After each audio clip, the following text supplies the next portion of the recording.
Hello again, Psych 370 students, and welcome to another video lecture for week 10. In this one, I'm going to be talking a little bit about superstition.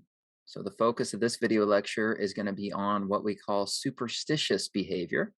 And in particular, I'm going to be talking about one of B.F. Skinner's most famous experiments, which basically suggested that the law of effect still operates regardless of whether the response in question actually produced the reinforcer that followed it.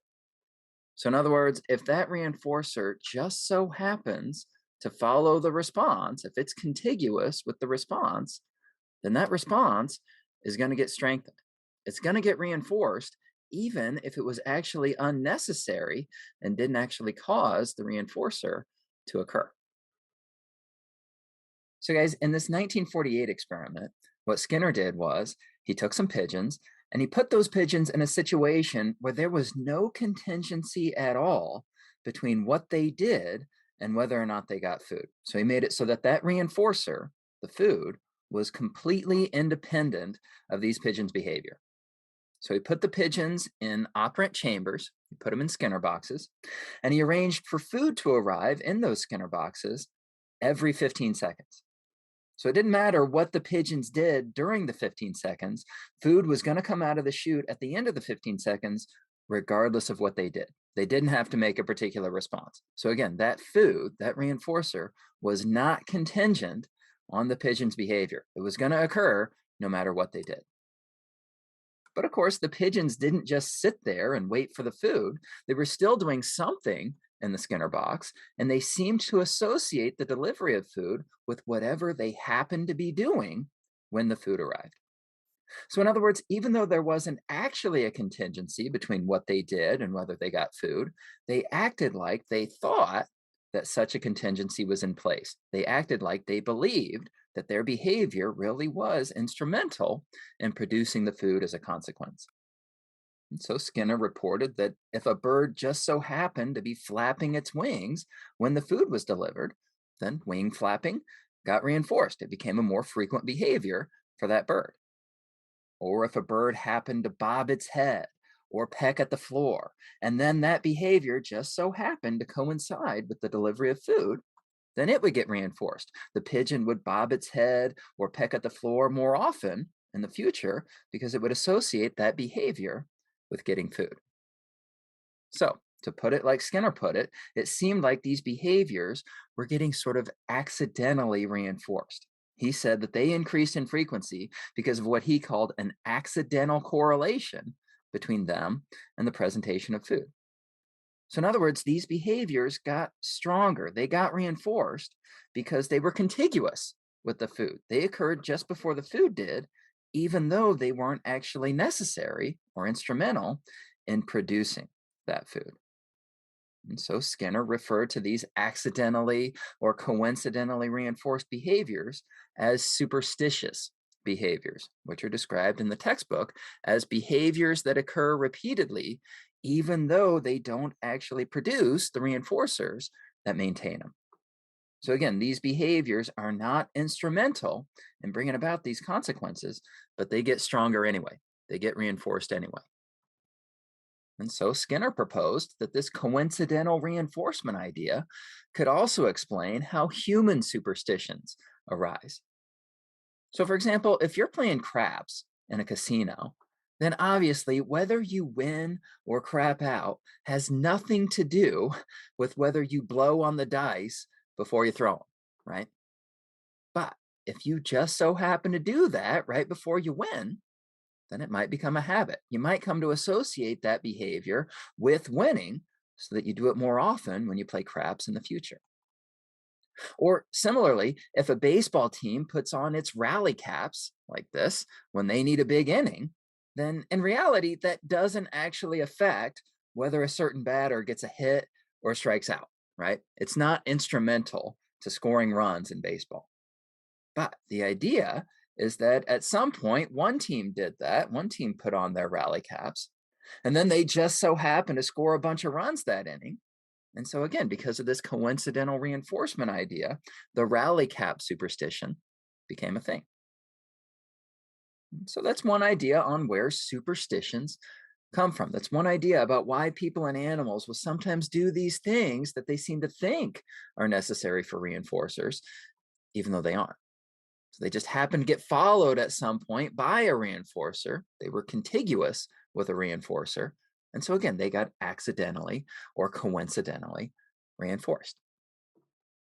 Now, guys, to make a long story short, I should also mention here that not everyone buys into this whole coincidental reinforcement idea that Skinner used to explain his results.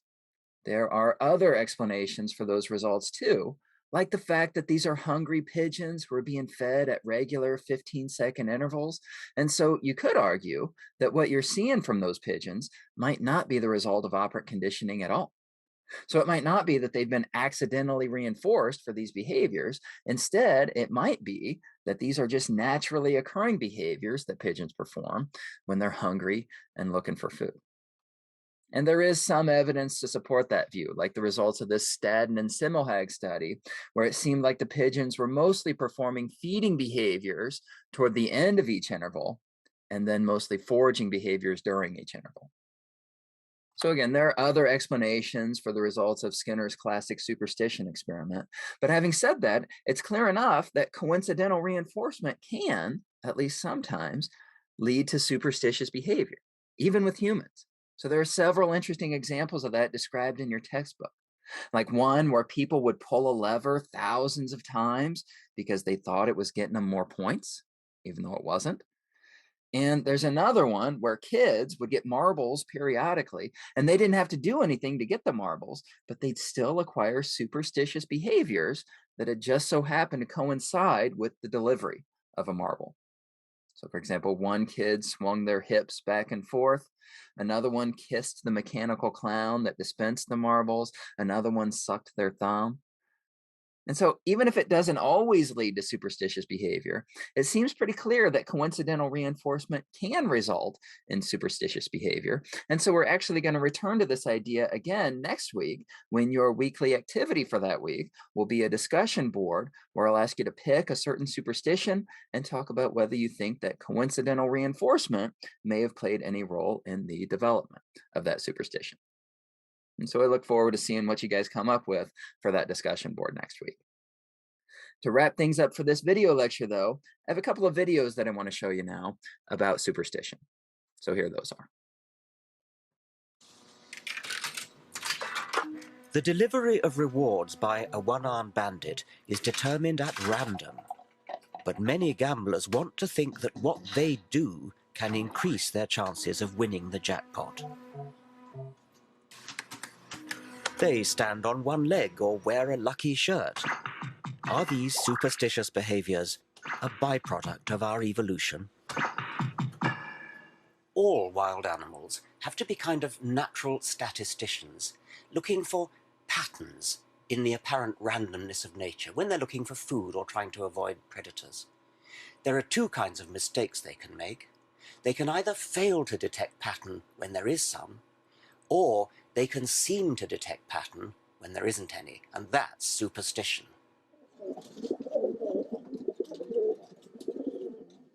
60 years ago, the American psychologist B.F. Skinner investigated the behavior of pigeons, rewarding them with food when they learnt to peck a key in the feeding apparatus.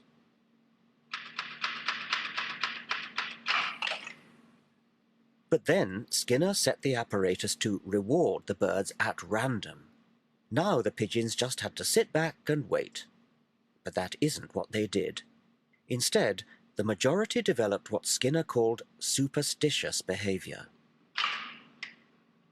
When an individual pigeon, for example, happened to look over its left shoulder, and the reward mechanism just happened to click in at that point, it would have got the idea that it was looking over the left shoulder that had got it the reward, so it tried it again.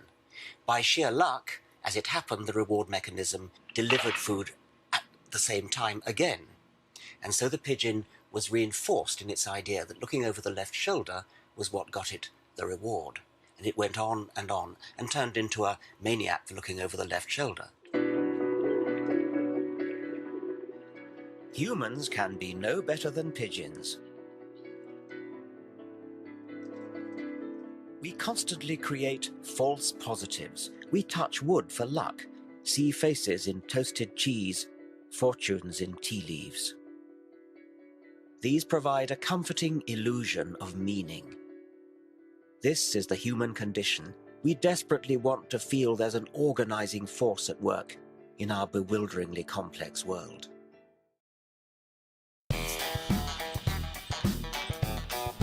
Very superstitious, writings on the wall. When you believe in things that you don't understand, and you suffer. Superstition ain't the way. Bud Light, the official beer of NFL fans who do whatever it takes. Here we go. Okay. So yeah, had to include that Bud Light commercial in there because sports are a great place to spot superstitious behavior. And I wouldn't be surprised if at least some of the examples that you guys come up with for that discussion board next week are sports related. But anyway, that's all I've got for you on superstitious behavior. So please let me know if you have any questions about this stuff, and I'll catch you next time. Take care, guys.